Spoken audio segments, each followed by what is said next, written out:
بسم الله والحمد لله والصلاة والسلام على رسول الله خاتم الأنبياء والمرسلين صلى الله عليه وسلم. اما بعد، السلام عليكم ورحمة الله و برکاته. شنوندگان گرامی و دوستان عزیز، الله فیض و برکتش برای شما عطا فرماید در کجایی که باشید و جزای نیک دهد برای گوش کردنتان درس های ما را. ما امروز درباره 3 نفر سخن می‌زنیم که این 3 نفر در قوم بنی اسرائیل، یعنی که این حادثه در بنی اسرائیل رخ داده است و درباره 3 نفر است. 3 نفر که الله عز و جل آنها را ابتلا کرده است، آنها را سنجیده است. یکی آنها الابرص. ابرص انسانی که کسلی پوست دارد در بدنش، پوست سفید می شود. و الاقرع انسانی که موی سر ندارد، مشکلی که میگیم کل. و سیومش انسانی که نابینا هست. و امام بخاری در کتاب خودش 3464 حدیث می فرماید که ان ابا هریره حدثه انه سمع النبي صلی الله علیه و سلم. ابی هریره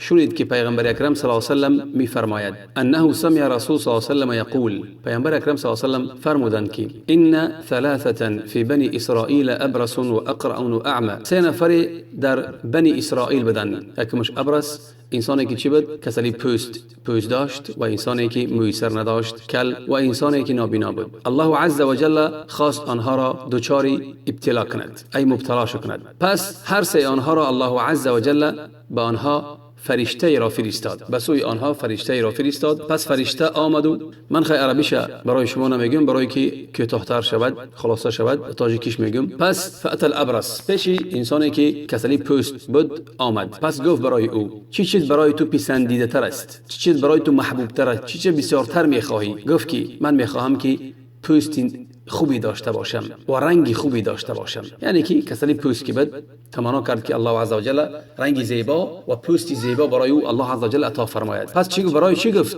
که فقط قدرنی الناس. با یک آگاهی کنم برادران گرامی که همین قصه ها رو، بعضی قصه ها رو که من میبیارم برای شما همچون حکایت میکنم، این همچون قصه نیست. هر قصه ای که الله پیغمبر اکرم صلی الله علیه و سلم که الله عز و جل در قرآن الله عز و جل میبیارد، یا که پیغمبر اکرم صلی الله علیه و سلم حکایت میکند برای صحابگان یا برای ما، از این انسان باید پند گیرد. برای همین قصه برای ما پند است. پند که انسان الله عز و جل به انسان مال میدهد، بعد اون او را میسنجد. مال امانت است. مال برای هر کی ما الله عز و جل برای ما وقتی که مال یا که ثروت یا که چیزی هست، فرزند یا که چیزی هست در این دنیا برای ما میدهد، او همچون برای ما سنجش میدهد، همچون امتحان و ابتلا برای ماست. پس گفت مرا بسیار مردم یعنی از من روی میگرداندند. برای چی؟ برای که پوستی چیز کسری کی بود، از همین کسری پوست کی بود، برای همین. پس گفت که پس فرشته همون بدن او را، یعنی که جسم او را به دستش، یعنی که مالش داد، به دستش مالش داد.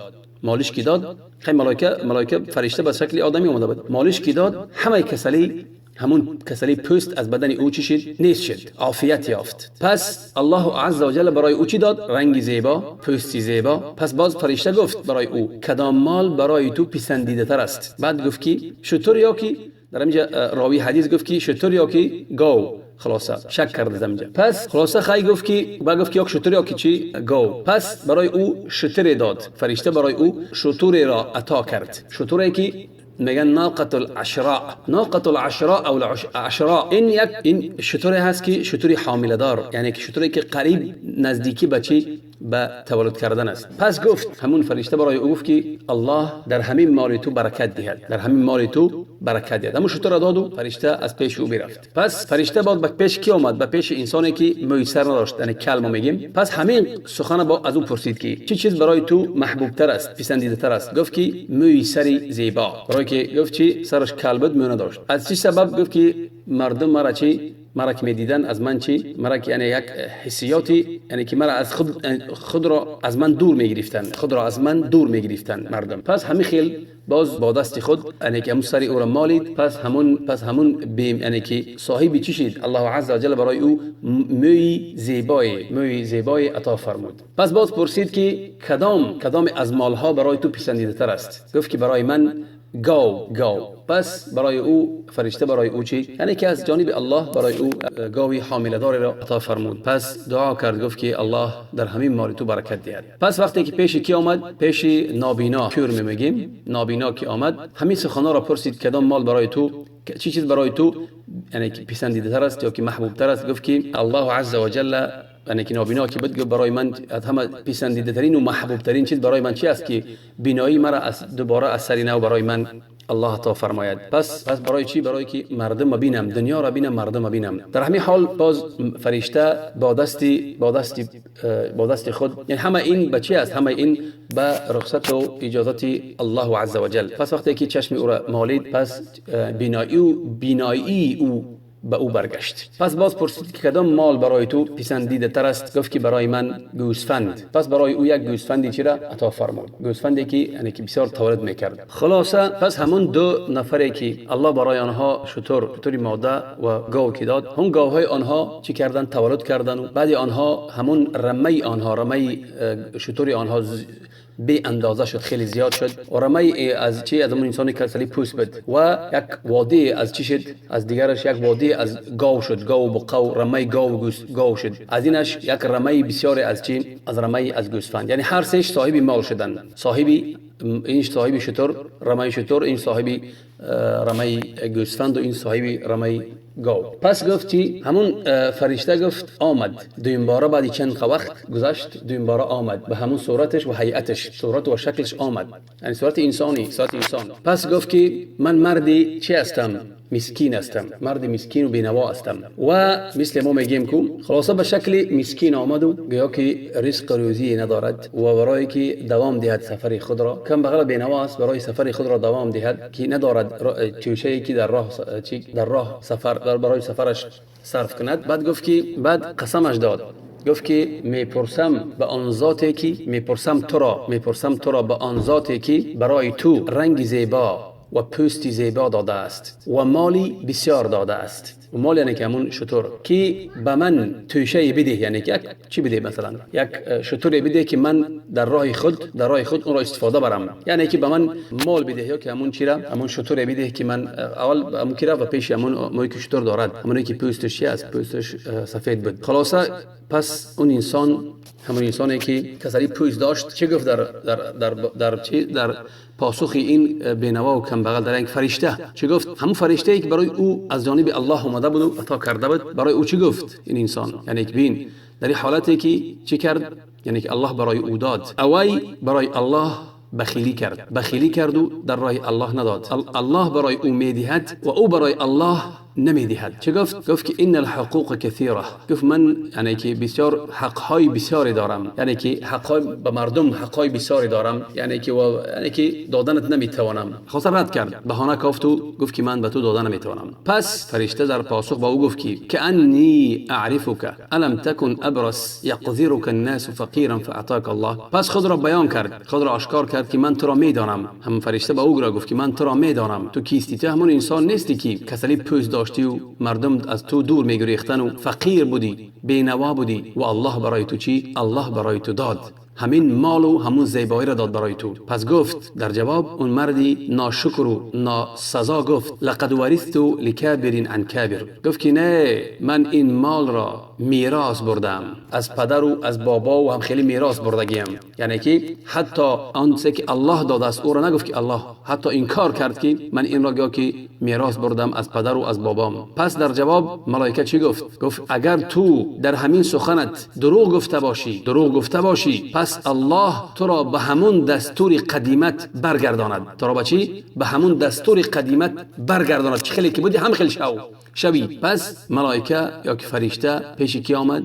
پیش همون انسانی که کل بود، پیش کل آمد. پس به کلم گفت که همون چیزی که بینه گفت که من بینوا هستم، فلان بسمدان هستم و در راه ماندم، میخوام که یک مرا کمک کنی که من در راه خود همون چی صرف کنم. پس همین سخن برای او پاسخ داد. هم خیلی که این کمین اصلی پوست داشت همین انسان از بنی اسرائیل، چه خیلی پاسخ داد. دیمش همون کلم همین پاسخ داد برای او. پس باز چه گفت؟ اگر که تو، فرشته گفت که اگر تو دروغگو باشی، در همین سخن دروغ گفته باشی، پس الله عز و جل تو را به همون دستور قدیمت برگرداند، به همون حالی که داشتی به همون حال تو را برگرداند. پس پیشی نابینا آمد و به همون صورتش پس گفت برای نابینا، گفت که من مردی مسکین هستم، بینوا هستم و مردی راهگذر هستم و راه یعنی که به همین جا آمدم و دیگر حال و حیله و حال ندارم که سفر یعنی که سفر طی کنم، یعنی که من پیش تو آمدم که مرا کمک کنی. پس گفت که من تو را میپرسم به ذاتی که برای تو بینایی تو را به تو گرداند و برای تو گوسفند یعنی که مال گوسفند داد، تو برای من گوسفندی بده که من در سفرم یعنی که امون راهی که رفته سادم به آخر اون برسم، برای از بینوایی و از بیتوشگی رفتن نمیتوانم. پس در همین جا چه گفت؟ انسانی که نابینا بود گفت که قد كنت اعمى، گفت که من نابینا بودم، پس الله عز وجل بینایی مرا به من داد، دویم باره به من داد، یعنی بینایی مرا به من دویم باره گرداند و بینوا بودم الله عز وجل مرا ثروتمند کرد، مرا بای کرد. پس گفت که بگیر چیزی میخواهی از همین مالی که دارم، بگیر چیزی میخواهی، یعنی با یک رمه گوسفند داشت، گفت بگیر. یعنی این انسانی که نابینا بود شکرگزاری کرد، چقدر که الله عز وجل میگه لئن شکرتم لازیدنکم، اگر الله برای ما چیزی را که داد، اگر ما شکر او را ادا کردیم، شکر او را ادا کردن ای حق الله دادن، حق الله دادن ای صدقه و زکات دادن، ای برای الله باز به بندگان او دادن، همین شکرگزاری کردن. و شکرگزاری کردن باز چی معنا دارد؟ معنا دارد که انسان الله برای او چه قدری داد او باید شکرگزاری کند، سپاسگزاری کند. برای همین الله چه گفت؟ لئن شکرتم لازیدنکم، اگر شکر کردید الله برای شما باز همون مال شما را افزایش میدهد.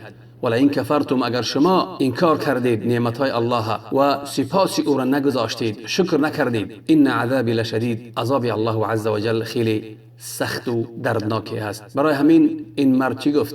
مرد نابینا گفت که بگیر چیزی میخواهی از همین مال من، یعنی گفت که بگیر، من تو را نمیپرسم چه قدری که میگیری، من تو را من نمیکنم، چه قدری که میخواهی بگیر، من تو را من نمیکنم، از همین مال من بگیر برای الله، چیزی که میگیری همین روز. پس ملائکه در جواب چی گفت؟ گفت امسک مالک فانما ابتلیتم، گفت که مالت از آن تو، این یک سنجش بود، یک امتحان اختباری بود از جانب الله، یک ابتلایی بود که الله عز وجل شما سه کسا را ابتلا کرده بود. چه گفت؟ فقد رضی الله عنک، پس الله از تو راضی شد. چرا از تو راضی شد؟